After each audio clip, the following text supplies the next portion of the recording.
Bonjour, je m'appelle Kim Proto, kinésiologue.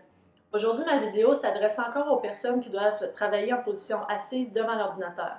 Lors de ma dernière vidéo, je vous avais donné des exercices à faire pour vous aider à détendre un peu le haut de votre corps, mais aujourd'hui, je vais surtout m'attarder à des conseils et des exercices qui vont vous aider à ménager le bas de votre dos.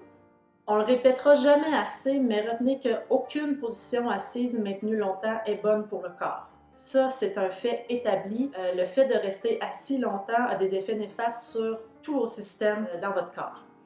Mais il y a des positions, disons, qui sont pires que d'autres. Par exemple, il y a deux choses que vous devez absolument éviter. La première, c'est de vous asseoir en syphose lombaire. C'est-à-dire, quand vous êtes assis comme ça pendant un petit bout, ça va. Puis avec le temps, on a tendance à faire ça. Ça ici, l'espèce de rond que ça forme dans le bas du dos, c'est une syphose lombaire. Et c'est pas une courbure normale du tout pour le bas du dos. Le bas du dos, normalement, il va y avoir une lordose. Donc là, je vais l'exagérer, mais c'est un creux comme ça dans le bas de notre dos. On a tous ça.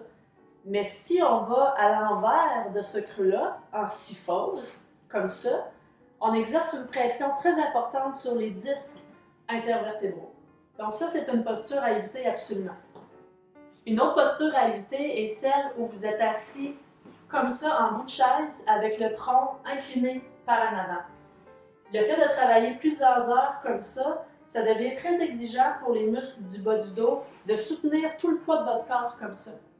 Alors pour éviter cette posture-là, prenez l'habitude de vous asseoir bien comme il faut dans le fond de votre chaise et surtout d'utiliser votre dossier. D'ailleurs, si vous avez une chaise avec un dossier qui s'incline un petit peu comme ça par en arrière, ça peut être une bonne idée de le décliner un petit peu. Vous allez être plus confortable. Par contre, faites attention de ne pas trop l'incliner parce que sinon, vous allez être comme ça, supposons à l'écran d'ordinateur, puis vous allez avancer votre tête comme ça pour être plus près de votre écran. Donc, ce ne serait pas une bonne idée pour votre cou. On me demande souvent si c'est correct de travailler sur un ballon. La réponse est oui, mais vous devez savoir que c'est quand même exigeant de travailler adéquatement sur un ballon.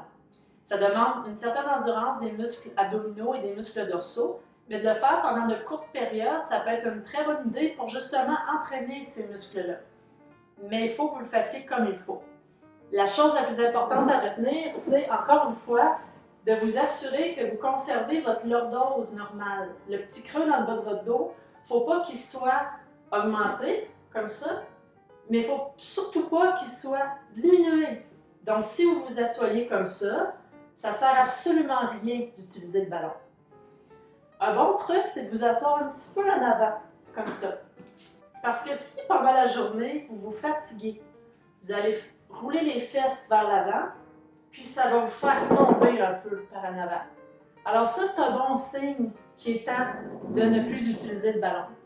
Maintenant, je vais vous montrer deux exercices de flexibilité que vous pouvez faire tout en restant assis. Mais je vous rappelle que l'idéal, c'est de vous lever de temps en temps.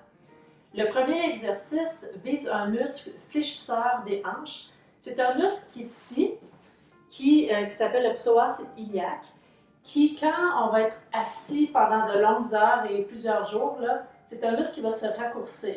Puis quand il se raccourcit trop, ça peut amener des tensions dans le bas du dos. Okay? Donc pour l'étirer, vous allez aller sur le bord de votre chaise, comme ça. Une jambe en avant, l'autre en arrière. Vous allez reculer la cuisse comme ça ou le pied le plus possible jusqu'à temps que vous sentiez qu'il y a un étirement qui se produit dans le haut de votre cuisse. Ça pourrait aller jusqu'au genou, c'est normal aussi, mais ce qu'on vise, c'est vraiment ici.